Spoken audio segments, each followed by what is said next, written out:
نفسي في حاجة من ريحة زمان، حاجة تدفي القلب زي أم علي بتاعت ستي الله يرحمها. حماتي، يا أهلا وسهلا، نورتي البيت.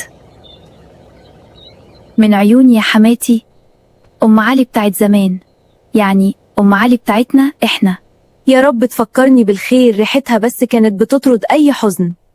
أول حاجة نكسر الرقاق بتاعنا ده اللي هيديها الطعم الأصيل والقرمشة الحلوة. يا بنتي، زمان كانوا بيعملوه كده بالظبط، لازم يكون مقرمش.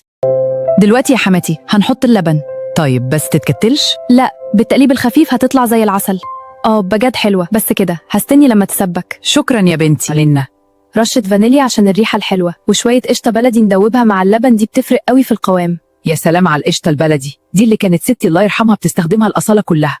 أنا بحب الطواجن الفخار دي، بتخلي ليها طعم مختلف.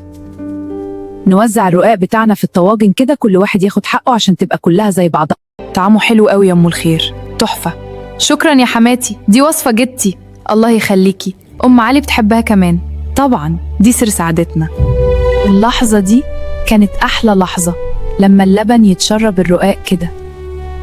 دلوقتي نسقيها باللبن السخن بتاعنا. يا سلام على الريحة اللي بدأت تطلع، وده بقى أنا سر الوش الذهبي اللي بيجنن. قشطة بلدي كتير عشان تدوب وتعمل وش تحفة كده هتبقى زي اللي في بالي بالظبط. الوش ده أهم حاجة في أم علي.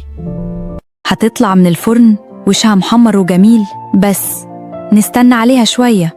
مش قادرة استنى الريحة اللي هتطلع دي، يا رب تكون زي زمان بالظبط. يا الله الله، الريحة ابتدت تطلع كمان. يا حبيبتي يا ستي، جربوها وقولولي طلعت معاكم ازاي. تسلم ايديك يا ام الخير يا وش الخير. يلا نجرب ونعمل لايك واشتراك، القناة تكبر بيكم وليكم. بحبكم ام الخير. القناة على التيك توك واليوتيوب والفيسبوك، يلا نشوفها.